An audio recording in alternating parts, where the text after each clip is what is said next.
In this training session, we will introduce the EcoActuary.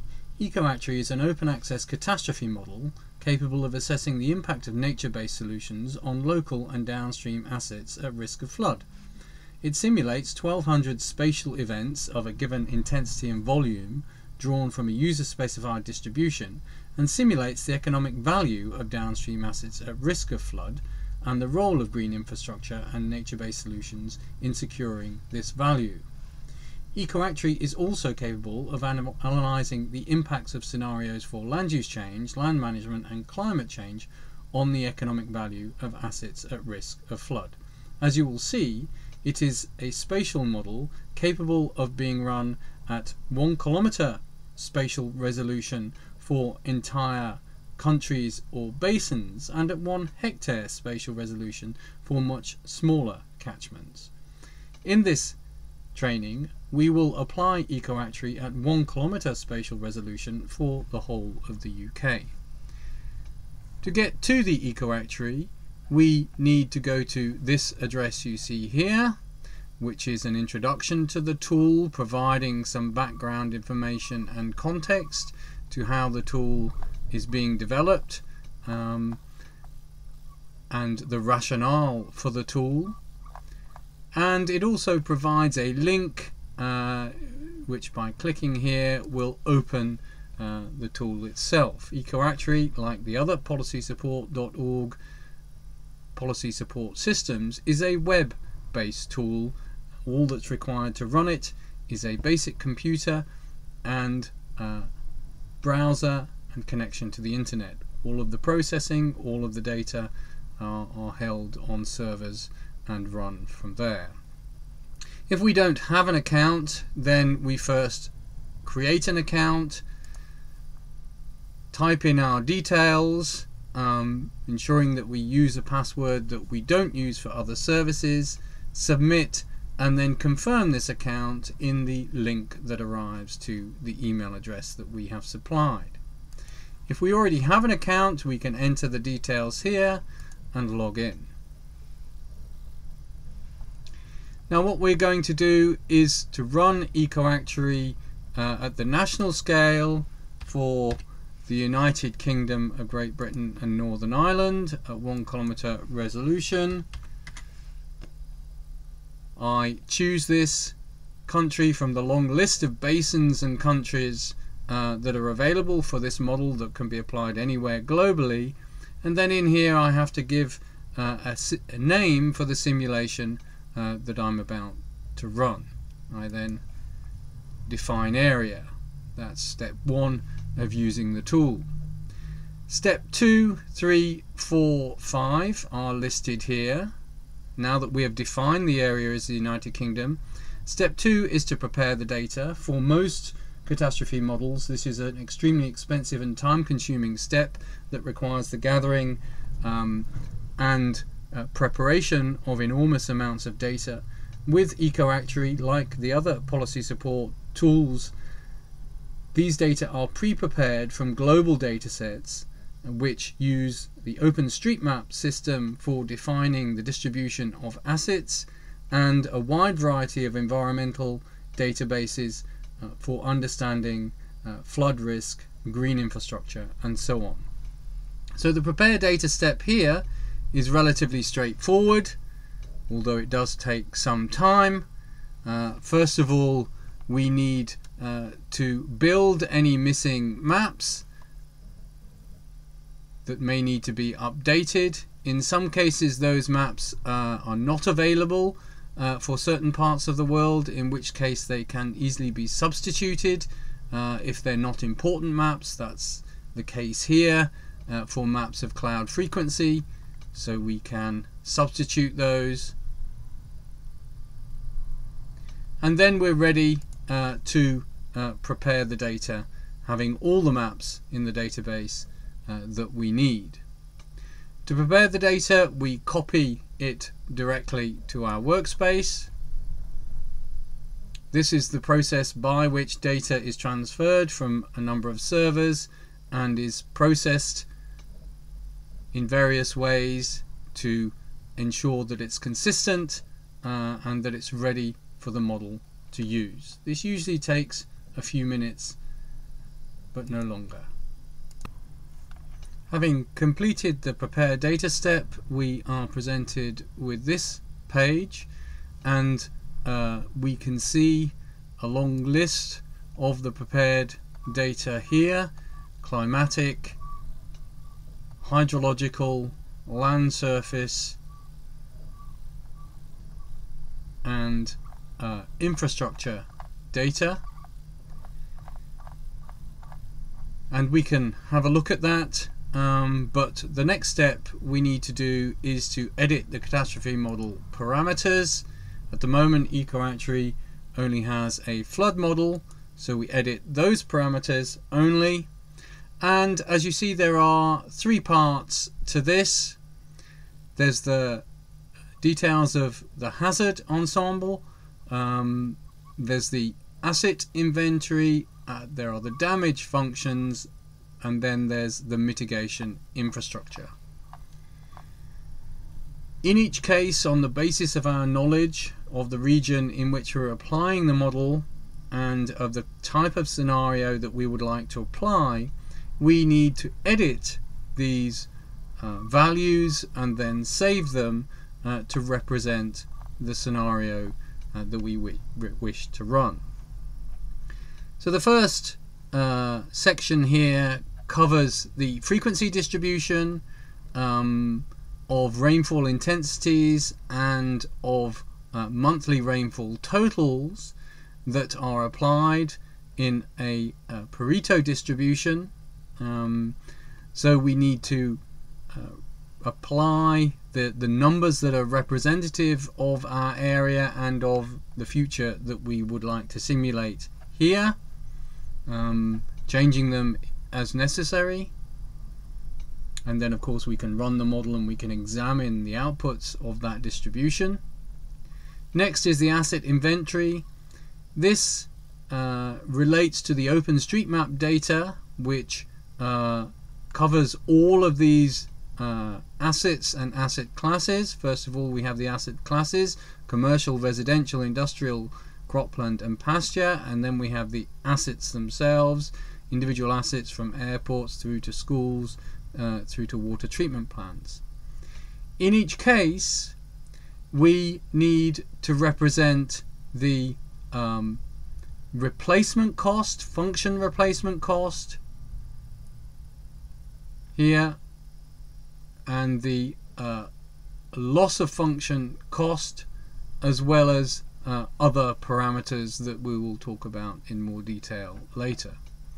The key parameters here represent the replacement cost of each of these and the loss of function cost.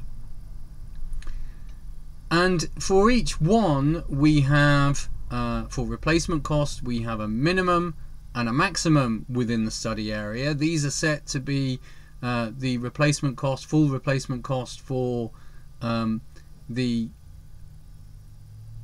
cheapest, if you like, hectare under that cover versus the most expensive within the region. And then the model will scale these according to the density of the number of assets in a pixel and the nighttime lights in a pixel that represent the intensity of these. That's for the full replacement cost. In the case of loss of function, we need to understand for each of these the approximate number of days that function is lost for under a given flood, and the fraction of function which is lost in each case. Obviously some of these are relatively arbitrary, and they may not differ a huge amount between these, and they may differ between sites, but these are need to be guesstimated in order to give us a reasonable distribution between the different types of assets that we are interested in. So the combination of these dollar values here and time values plus the spatial distribution of assets as defined by the OpenStreetMap data allow us to calculate full replacement costs and loss of function costs for our assets. We do that under different damage functions, and those damage functions scale with the intensity of flood rather than the frequency of flood. And in each case, when we have floods of a different intensity, represented here in terms of height, then for each of these different assets and asset classes, we need to determine what fraction of the full replacement cost, of the loss of function cost, is lost under that, or is damaged under that type of flood. And of course that then is applied by the model to every single event of the 1200 that are simulated. Finally, the last part of this interface requires us to specify some characteristics of the mitigation infrastructure.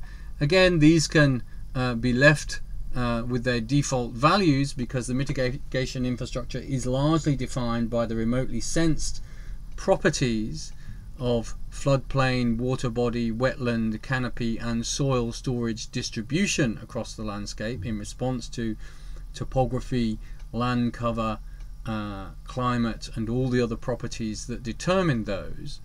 But these parameters here can be edited if, for example, there is the need for a sensitivity analysis to these parameters, or if there is a particular type of condition in the area in which you are studying that render these not the most appropriate. So having completed all of these, and I'm going to leave these as their defaults, we can submit, and that will write the parameter file to the flood model, and we can then close that window. So we've now done step 2, prepare data, and the next step is step 3, which is to start a simulation. We simply click start simulation and start, and the model will now begin running. It will start by preparing the water world variables for a sophisticated hydrological model that sits behind this, and it will then iterate 1200 times for 1200 different events, representing events in different months of the year in terms of seasonality of other variables, and for each of those we'll go through a whole array of calculations to calculate assets at risk, the likelihood of flood, and then through the damage functions and so on to the losses and the role of existing or new green infrastructure proposals in those losses. This will take sometimes up to an hour, depending upon the size of the study area. With the UK, this will take about an hour. For smaller countries, for smaller basins, we can do this within 15 minutes or 20 minutes. And then once the hour is up, we can go from step 3, skipping over step 4, which step 4 deals with, instead of the baseline simulation that we're running now, running scenarios against that baseline, for example of climate or land use change. But instead of doing step 4 for now, after step 3 we will look at the results of the baseline run using step 5. Having completed the analysis, we can now go to step 5, results maps. This opens the window that you see here, which provides a few of the most important maps that you can see listed here with icons next to them, but then much more detail on a variety of different classes of maps hidden away in these other areas here. And indeed all the maps that are written are also listed down here. But these key output maps apply plus the statistics of the catastrophe model itself are perhaps the most important for us to take a look at. As I mentioned, the catastrophe model runs for 1200 events. These events are taken from the Pareto distribution for rainfall intensity and for rainfall volume. We can see those events listed here. So for rainfall intensity, our maximum event was just less than 120 millimeters, and we had a few of those, but as you see, most of our events were less than 40 millimeters per hour, and indeed the majority around 20 millimeters per hour. So this is an analysis of our events, and we can download that as an Excel file with this link. So that's the event intensity. The event volumes are shown here. We said that our month with absolutely the wettest rainfall ever could be 1000 millimeters of rainfall, and so as you see, we have very few events with that. Most of our events have a month of 100 millimeters or less of rainfall. Again, we can download that using this link. So these are the characteristics of our climatic simulation. The results of that, having gone through the EcoActuary model, are shown here, are listed here. Perhaps the first thing to look at is the distribution of floodplains.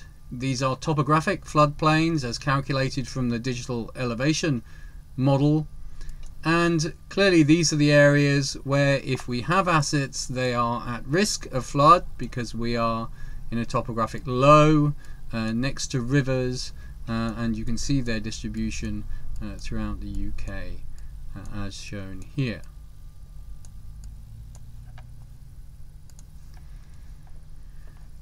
So that's floodplains. If we want to look at the value of assets on floodplains, we can look at the combined replacement and loss of function cost or value of the assets on floodplains, and that looks like this in millions of US dollars, with the most valuable floodplains being, as you see, in central London here, with values per square kilometre of up to 82 million US dollars. And we can see here that that is quite spatially variable, and we have some parts of central London here with values up near the 80 and others with lower values, as you see there. There are also some areas where we appear to have no value. This is not because there isn't inherent value in these sites, of course there is, but these sites perhaps are topographically elevated and so are not technically on the floodplain. We can check that by looking at the inputs to this calculation. We click inputs and then we click the blue icon, and then we can see that the three inputs to this calculation are the floodplain, the total replacement value, and the total loss of function value. This is not on a floodplain, otherwise it would say 1, yet it does have replacement and loss of function value, and so that's why we see the pattern that we do. And of course there is huge variability depending on the socioeconomic context of the floodplains that we're looking at.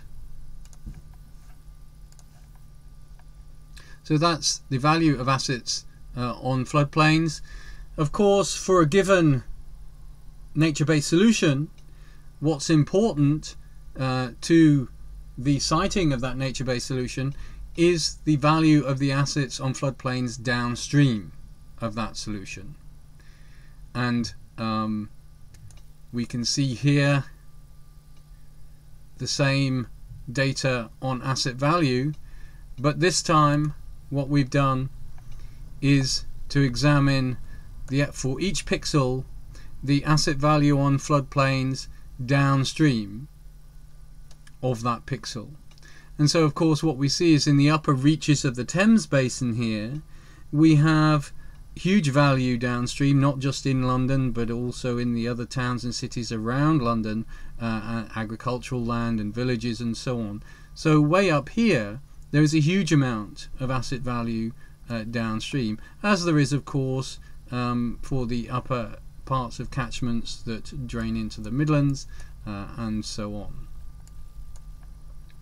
So that would suggest that this part of the Thames catchment is an important part in terms of ensuring that this is well managed, so that those assets downstream of here, of which there are many, are protected. However, as well as looking at where the assets are, we need to think about where the flood storage capacity is, or the natural flood storage capacity. In EcoActuary, we examine this from remote sensing data, and we can see that when we look at flood storage in the UK context, of course, because we're including wetlands, soil, canopies, water bodies and floodplains, the very large body of water associated with Northern Ireland here dominates the picture in terms of square cubic kilometers per year of water. If we remove outliers so that we don't visualize that and we visualize the detail in the other parts of the country, or indeed if we just look at green infrastructure instead of grey, instead of all natural infrastructure including water bodies, then we will get a different pattern.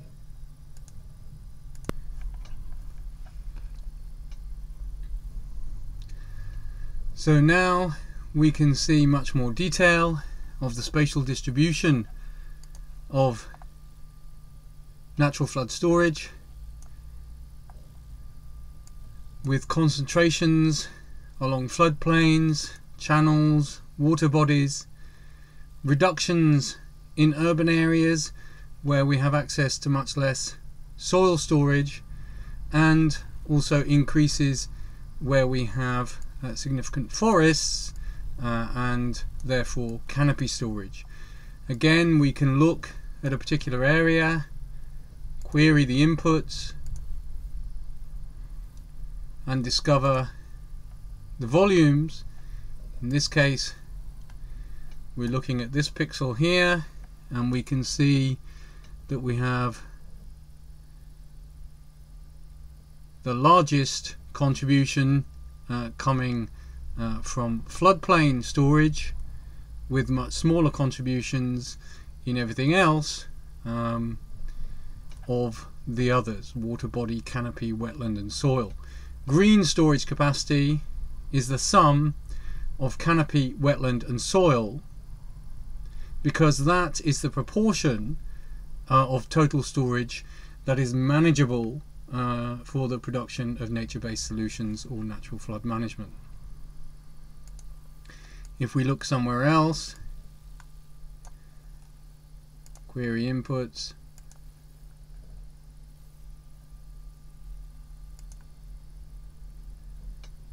we'll see that for this particular pixel we have very low values for all of the storages, including soil, hence the blue overall colour. Blue is always low, red is always high. Most of these, because we're in cubic kilometers per year per pixel, are relatively small numbers in terms of storage, but if you hover over them you can see the full number. So this is flood storage capacity. Of course, again, it's important how this accumulates downstream and downslope, so that if we look at accumulated storage capacity, then what we see is that as we go down watersheds, there is more and more storage capacity available, so that, for example, by the time we get to the edge of London, West London, then there is some 1.6 cubic kilometers per year of storage capacity available upstream of there, right, just in this one pixel and its upstream neighbours. We can split out the extent to which green storage is a part of total storage and take a look at those separately.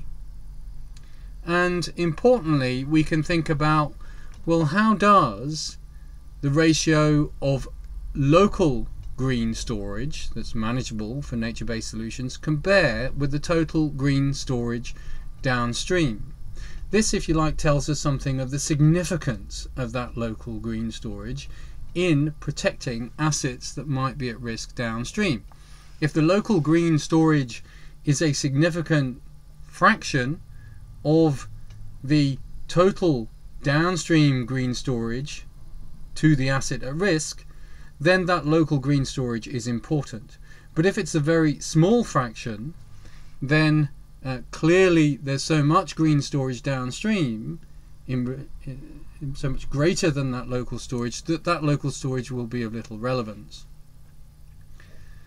So looking at this image, what we see, of course, is that if we divide local storage by the total green storage downstream, and remember green is wetland, canopy and soil storage, what we see is that, of course, at the coast, right, the local storage may be only half of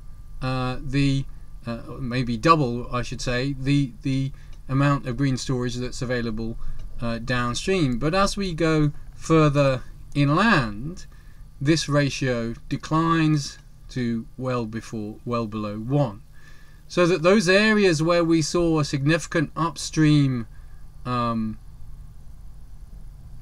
storage and we saw many assets downstream, in fact the contribution of stores here to the total storage that's downstream of them is relatively low, because there's a lot of area downstream. So the further away, the higher up in catchment you go, the further inland you go, the less the marginal contribution of an element of storage, green or otherwise, to the total storage between you and the asset, particularly where assets are close to the coast or far downstream in catchments. So to expand on that idea, the ratio of local green storage to downstream total storage, we can think about storage as being influential or not. So if we look at the downstream value, economic value of assets on floodplains per unit of local flood storage, then we get an image that looks like this, and we see what I was saying a little earlier, that the higher upstream you go, the greater the combined value of assets downstream of you. If you divide that by the units of local flood storage, then the brightness of these pixels indicates the millions of US dollars downstream per cubic kilometer per year of local storage. And that would suggest that you should invest much more on protecting storage up here and on adding storage up here, because this is the most valuable on this metric. However, since storage here is only a fraction of the storage downstream, if we look at downstream combined value on floodplains affected by local influential storage, influential meaning the fraction of total storage downstream is high, then actually we get a subtly different pattern. So that if we now compare the two, what you see is if we don't factor in how influential the storage is in relation to the downstream volume of storage, then the suggestion is to invest and to protect high up in the catchments. If we do factor it in, then of course these areas become much less influential because they're capturing relatively little of the storage that's upstream of the assets down here. And indeed it's the closer spaces in the smaller catchments to the assets, closer to the assets, that become more important. And so this graphic here is a very important one in determining what should happen in terms of investment. So we've looked at a whole range of metrics that capture where floodplains are, the assets on floodplains locally and downstream, the storage in relation to assets, and which of that storage is most influential.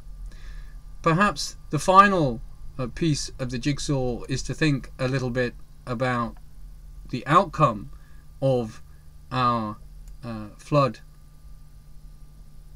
catastrophe model.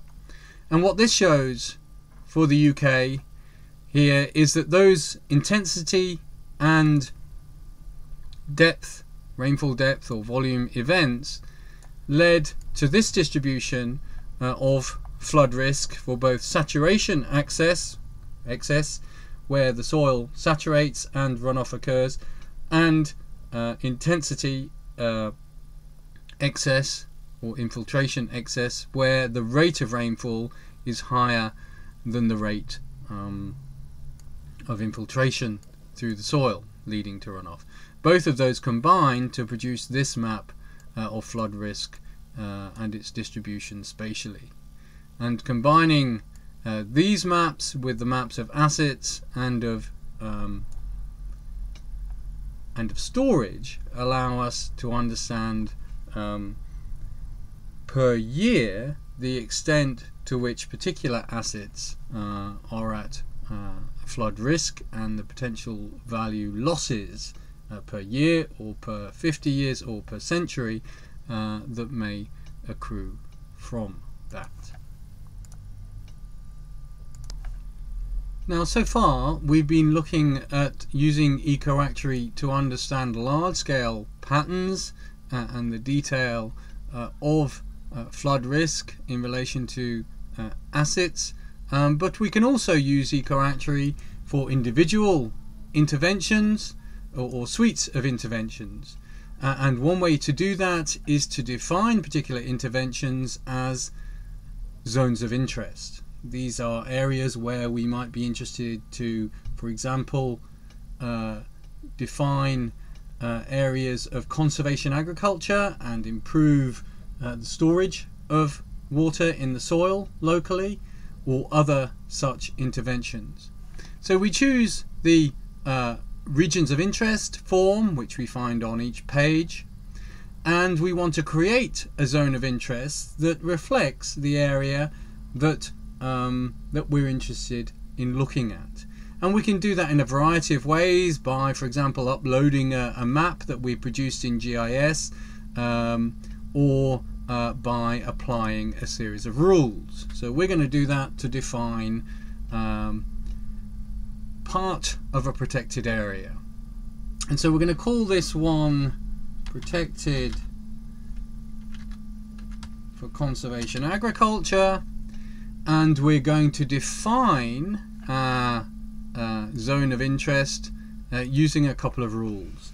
And the first thing we're going to do is to choose part of a protected area. This is the UK network of protected areas, and we're going to identify one of these,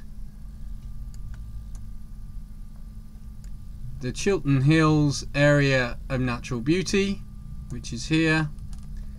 And if we query that, then that is protected area number 20597. Right, so if I copy that, I want to choose protected area 20597, but I only want to choose the parts of that area that are under intensive cropland. So I'm going to say and cropland, and the cropland 2005, and that will show me areas of intensive cropland in brighter colors. So I'm going to say where cropland is greater than 0.5 or 50%, then that's relatively intensive, and I'm going to submit that to produce the zone of interest. This is now my zone of interest, and as you can see, I've taken that protected area, and not all of it is shown, because the part of it that's shown is that which is under intensive agriculture, which we are now going to put under conservation agriculture. However, before we do that, it's useful just to examine the hydrological influence of that area on downstream areas. The hydrological influence is the maximum possible influence of this area on downstream, irrespective of what we do with it.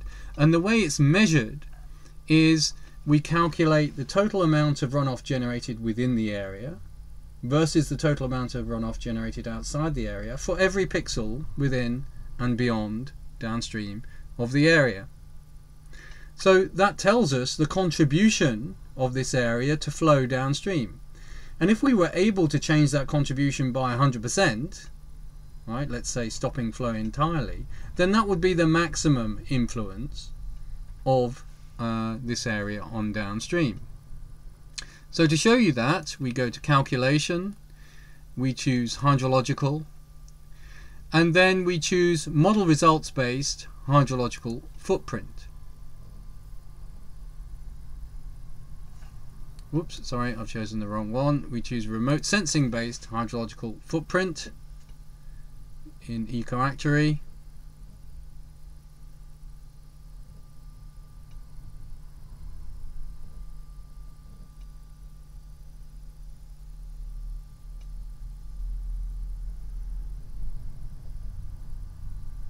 And this will then calculate the hydrological footprint annually and for each month of this area. Just to show you what that looks like, what we're looking at here is a map that shows us for each pixel the percentage of runoff in that pixel that originated in this area that we're thinking of putting over to conservation agriculture. And so if the value is red, that means 100% of the water originated there. That's true within the area, but then as rivers leave the area, the water that's produced in this area mixes with water produced from outside that we're not going to do anything with, and the contribution declines. So within a few kilometers already, we go from 100% down to a much lower value, 30%, and by the time we get to central London, this large protected area near central London has only 7% maximum influence on the flow. And of course, the conversion to conservation agriculture is not going to completely change the flow here by as much as the total flow. It's going to have a marginal change on the flow, so maybe a fraction of that 7% difference will be made. And so it's important to realize, therefore, that even for large aerial interventions like conservation agriculture, their downstream decay is relatively rapid, and you really have to have these areas close to the assets at risk in order to have influence on the assets at risk. So this is for a spatial scenario in which we're looking at conservation agriculture. Let's think now of a point-based scenario that might represent, for example, a series of leaky dams. Each one of these is a point in the landscape rather than an area of the landscape, but that point is capturing some of the water from the upstream watershed of those dams. To identify these, we must first create a series of points of interest that represent these leaky dams. Here I have a series of coordinates, latitude, longitude, and then a name for a series of leaky dams separated by tabs. I'm going to pop those in here like that, and they are all lined up properly. And we're going to call this one leaky dams, and we're going to submit. This says there are 8 points of interest defined, which is right. So we can close that now, and let's close another few of these windows. Having defined our points of interest, if we go back here, we can see that they are now defined there, and we can choose under defined watersheds of points those points of interest here. We're then going to examine their watersheds, i.e. the catchments upstream of them, as a zone of interest. We do that like this, and what we should see is a map in which we have our points of interest marked as points, and then in each case we're calculating the upstream area. Now, most of these you see are very small watersheds, because these are leaky dams capturing very small sub-catchments, but we're also simulating here what might happen if we put a large concrete dam across the river here and captured the water from the entire watershed upstream. Of course, that's not a likely scenario. These leaky dams are much more likely. And again, we go to calculation, hydrological, remote sensing based hydrological footprint, in order to calculate the downstream influence of those leaky dams.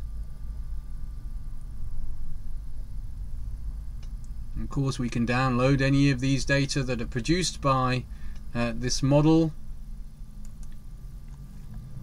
using the various links underneath each of the maps, including a whole range of things. So let's have a look. Here we have our various points in the landscape representing leaky dams or other interventions, and what we see is that for the small leaky dams, yes, 100% of the water behind the dam at its absolute maximum could be trapped. It's unlikely for most leaky dams that would happen. They often allow water underneath them, but because that's such a small catchment, you don't have to go far downstream for its influence to be very close to zero. So we're already 5% of the flow there, and by the time we get down here, we're 0.2%. So if our asset at risk of interest is down here, then this dam is not going to be very effective. If our asset at risk is already here, it'll be more effective.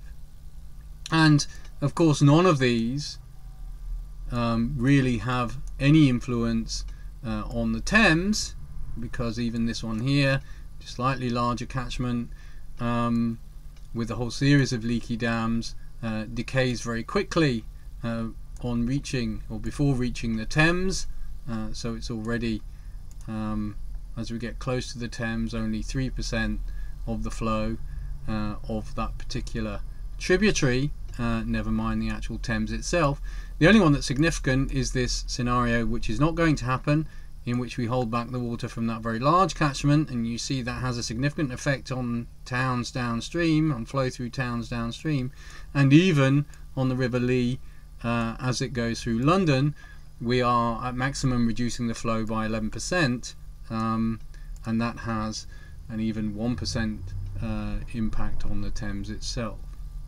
But these tools allow us to understand, beyond the metrics that are mapped across the entire country that we looked at earlier, how particular interventions can or may not have impacts downstream. And that's very important in strategizing where we put interventions, and what types of interventions and how many interventions we put in.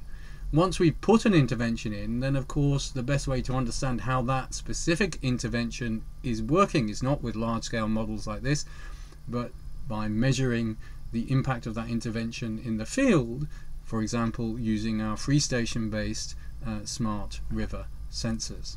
Thank you very much.